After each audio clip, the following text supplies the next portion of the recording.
This is it, Jeannie Brennan affair, the first day of the rest of your life.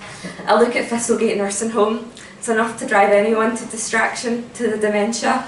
Mind you, the garden's rare, I'll give them that much. Me and a few of the old smoking biddies have been wheeled outside. I hate to admit I'm the most decrepit of the bunch with my thick bags under my eyes. The fresh air is smashing, but there's nobody here I can hold a conversation with, even if they were all about themselves. I guess it takes all sorts to make a world. The home looks like a wee castle for here. It's a far cry for the view from my garden. Even though my house looks out over the Undertaker's roof, Jurassic Park feels further for the grave than this joint. I'd give my eye teeth for someone to keep me company. I'm disappointed in Kathy. She should have never let it come to this. A ginger fella walks over to us for the home. He's wearing a round shirt and has a guitar in one hand. "All right, ladies," he says, smiling.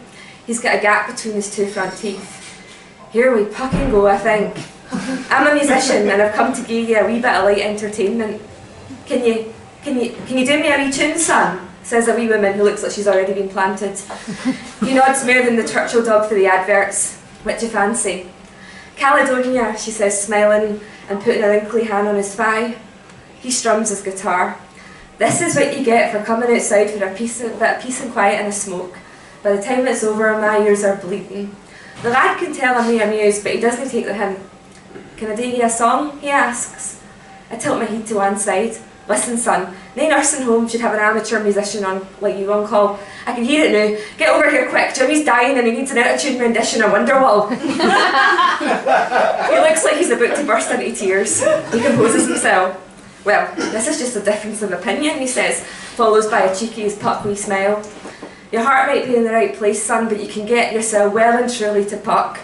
He had to be kicking 30 if no older. That's a man who needs to grow thicker skin. Thank God our Gary's got more about him than that. I could hold a tune in my day, but my real talent was the dancing. Lizzie was the whole bloody package." Yeah, ooh," the lad sings, making up some shite on the spot. I stick my fingers in my ears and let my fag dangle through my lips. Once I finish my cigarette, the lad offers to take me inside. He isn't a complete spare part. The doors of the care home are locked. The code's meant to be a secret, but my heat's no buttoned up the back. The young lad enters 1929 and opens the door into room, wheeling me into its living room. I make the sign of the cross at the sight of the other coffin dodgers. My bank account's been bled dry to pay for this dump. You have to have an outfit to your name to get your care for free. And there's no real difference between the two sides of the house. Sorry. I should have known Kathy wouldn't have gone in her pocket.